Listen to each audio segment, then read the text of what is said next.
ገንዘብ ወረተኛ እጅ ላይ ቆይቶ በሚያስፈልገው ወሳኝ ሰዓት ይክዳል። አንድ ብር ሳትቀር ፊት ትነሳለች።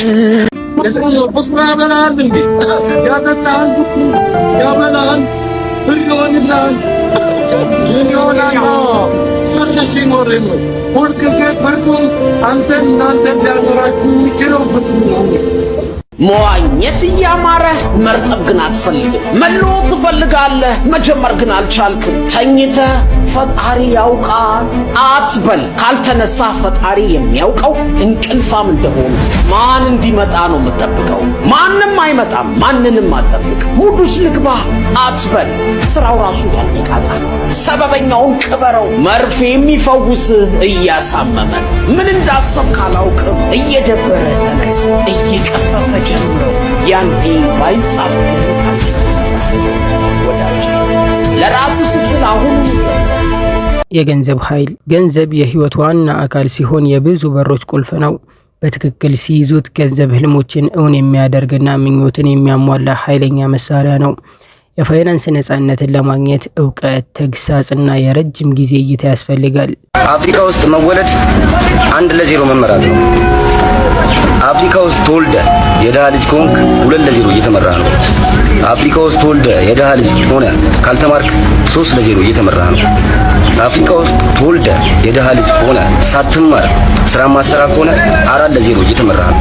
አፍሪካ ውስጥ ተወልደ የደሃ ልጅ ሆነ ሳትማር ሳትሰራ ሱሰኛ ከሆንክ 5-0 እየተመራ ነው። እኔስ ስንት ለ0 እየተመራው ነው? ራሳችሁ ጠይቁትና ኮሜንት ላይ ጻፉ። ቆራጥ ካልሆንክ ማንም አይፈልግህም። ለራስህ አትሆን፣ ለምትወዳቸው አትሆን። የሚያመነታ ሰው ሲባክን ይኖራል። ቆራጥ መሆን አለብህ። የምትፈልጋቸው ነገሮች በሙሉ ከፍርሃት ጀርባ ቁጭ ብለው ወደ ኋላ ተመልሰህ ምንም ነገር መቀየር አትችልም። ከአሁን ብትጀምር ግን ብዙ ነገር ማሳመር ትችላለህ። ከዚህ የተሻለ ሰው መሆን ይገባሃል። ወስን ወዳጄ። ገንዘብን በምታገኝበት በምታጠራቅምበትና በምታፈላልግበት መንገድ ብልህ ውሳኔዎችን ስትወስን ወደፊት ህይወትህን ታበራለህ። ዛሬ የምትኖረው ትላንት የተጋኸውን ተቀማጭ እየመነዘርክ ነው። ትላንት ምን ያህል ጠጣህ? ትላንት ምን ያህል እንቅልፍህን አጥተሃል? ትላንት ምን ያህል ቅን ነበርክ? ትላንት ምን ያህል አገልግለሃል? ይሁን ወንድሜ አስተውል። ሀብታም ሰዎች ገንዘብ የሚጠቀሙት ተጨማሪ ገንዘብ ለመስራት ነው። ደሃ ሰዎች ገንዘብ የሚጠቀሙት ገንዘብ ያላቸው ለመምሰል ነው። አየህ ብራዘር፣ ሁለት የተለያየ አስተሳሰቦች። እያንዳንዱ ቁጠባ፣ እያንዳንዱ ኢንቨስትመንት ለገንዘብ ደህንነት ጉዞህ ትልቅ እርምጃ ነው።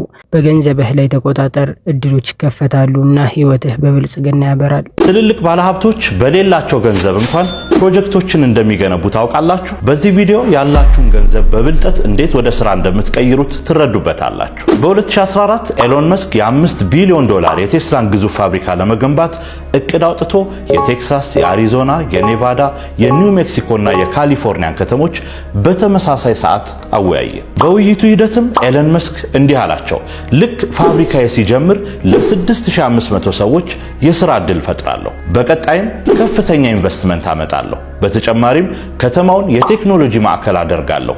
እናንተ ምን ትሰጡኛላችሁ አላቸው። ኔቫዳ ከተማ ነፃ የመገንቢያ መሬት፣ $1 ቢሊዮን በላይ የግብር ቅናሽና የፎይታ ጊዜ እንዲሁም የመንገድ የመብራትና ሌሎች መሰረተ ልማቶች ሙሉ ድጋፍ አደርጋለሁ ብላ ኤሎን መስክ ላቀረበው ጥያቄ መልስ ሰጥታ ፋብሪካው በከተማዋ እንዲገነባ አደረገች። ኤሎን መስክ ፋብሪካውን ለመገንባት የሚያስፈልገውን በሚሊዮን ዶላር ሊያስወጣው የሚችለውን መሬትና የሚሊዮን ዶላሮች የታክስ ፎይታ ማግኘት የቻለው ሊሰጣቸው የሚችለውን ጥቅም ወይም ቫልዩ ማቅረብ በመቻሉ ነው። ዛሬ ያ ፋብሪካ የቴስላን እድገትና የኔቫዳን ኢኮኖሚ በእጅጉ እያገዘ ይገኛል። ስለዚህ በሚቀጥለው ጊዜ አንድን ስራ ለመጀመር ስታስቡ በገንዘባችሁ ብቻ የምትሰሩትን ሳይሆን በምታቀርቡት ጥቅም ልክም ልታገኙ የምትችሉትን እድልም እያሰባችሁ ይሆናል ማለት ነው። ያላችሁን ገንዘብ ይዛችሁ ይህንን ማቅረብ እችላለሁ ብላችሁ ተደራደሩ። እናንተ የምትጨምሩት እሴት ወይም ቫልዩ ከገንዘብ በላይ ዋጋ አለው። የፋይናንስ ግቦችህን አውጣ፣ ጠንክረህ ስራና ብልህ ምርጫዎችን አድርግ። ያንተ ገንዘብ ያንተ ታሪክና ያንተ የወደፊት ሁኔታን ይቀርጻል።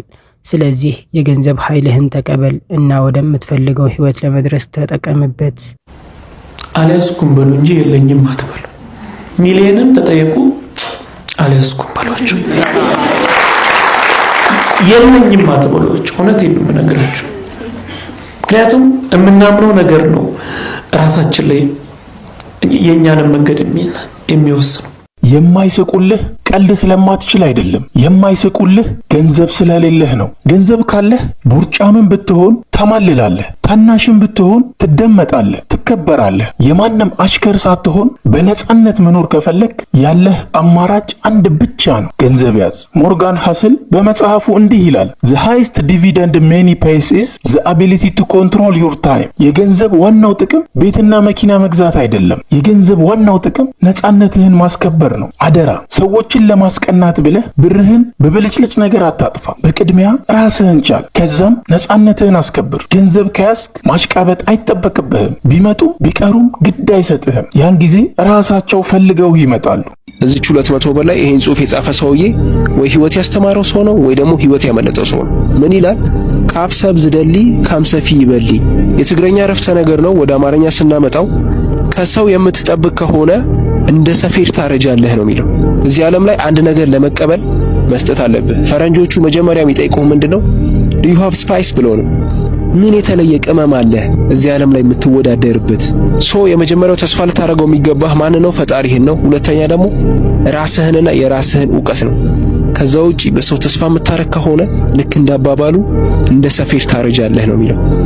መቆም በቆምክበት ቦታ ብቻ ያለውን እድል እንድትጠቀም ያደርጋል። መሄድ ግን የማታውቀውንም እድል እንድትሞክር ይረዳሃል። ስትቆም መጀመሪያ ታረጃለህ፣ ቆይቶም ትበሰብሳለህ። ስትሄድ ግን መጀመሪያ ትደክማለህ፣ ቀጥሎ ግን ትጠነክራለህ። ወዳጄ ባለቀ ትናንት አትታሰብ፣ በተበላ ዛሬ አትወሰን። ይልቅ ወደ ማይታወቀው ነገ ሂድ። ነገ ወደ አንተ ሳይመጣብህ አንተ ወደ ነገ ሂድ። አንድ ቦታ ላይ የግድ እንድንቆም ቢፈለግ ኖሮ እግር ሳይሆን እንደ ዛፍ ስር ይሰጠን ነበር። የመሄዳችን ዋናው ምክንያቱ የምንቆይበት ምክንያት አለመኖሩ ነው። እድሜ ከ24 ዓመት በላይ ሆኖ ስለ ጫማና ስለ ልብስ፣ ሴት ስለ ማሯሯጥና ሴት ስለ መከተል፣ ስለ ጨብሲና ስለ ጭፈራ፣ ከጓደኞች ጋር መዝናናትና መተራረብ፣ እንደዚህ አይነት ነገሮች ብቻ የሚያሳስቡ ከሆነ ወንድሜ አንተ የጭንቅላት መቀንጨር አለብህ ማለት ነው። ተገቢውን የአእምሮ እድገት በእድሜህ ልክ አላገኘህም። ዕውቀት የገንዘብን ችግር አይፈታም። ይህን ለማወቅ ከፈለጋችሁ መርካቶ፣ መጀመሪያ የተቀጠርኩት መርካቶ አንዋር መስጊድ ብራንች ኮመርሻል ባንክ ኦፍ ኢትዮጵያ ነው እና ዲፕሎማ ዲግሪ ያለን ሰዎች ገንዘብ ለመያዝ እዛ ቁጭ ብለናል። እንዳለ የሚመጡት አልተማሩ። ማንን ጨምሮ የመጀመሪያ ካስተመር እኔ በቅርብ ማቀው የመድን ዲኮር ባለቤት ስማቸው ጠፋብኝ። ምንድነው ብርቱካን በማዞር ነው ንግድ የጀመሩት። ከዛ መድን ዲኮር በወቅቱ ማውራቸው የዛሬ 24 ዓመት ነው 300,000 ብር ብድር ተበድሮ የብድር ፋይልም ሰራው ነው። 300,000 ብር ማለት ሀገር አሁን 300 ሚሊዮን እንደማለት ነው። አሁን ሀገር ይበደራል ሰው። ማን ነው የሚይዝላቸው? እኛ የተማርነው ሰዎች፣ የተመራመርነው ሰዎች። ለምንድን ነው የተማርነው? የገንዘብ ችግራችን ለመፍታት።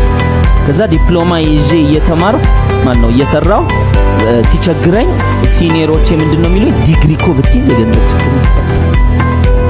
ከዛ የማታ ደግሞ ዲግሪ ጀመርኩ። ግን ጀምሬ አቋረጥኩ። ሳየው ዲግሪ ያዙ ሰዎች ችግራቸው ተስፋፍቷል እንጂ አልቀነሰም። እንትኑ ነው ኢሜጃቸው ጨምሯል፣ ባለ ሆነዋል፣ ባለ ዲግሪ። ስለዚህ ዲግሪውን ያዝ ወይስ ገንዘቡን ያዝ? ገንዘቡን ከያዝኩት እኔ የዲግሪ የሚያመርት ዩኒቨርሲቲ ጭምር መክፈት ይችላል። ለቻናላችን አዲስ የሆናችሁ ሰዎች ሰብስክራይብ በማድረግ ቤተሰብ ሆኑ።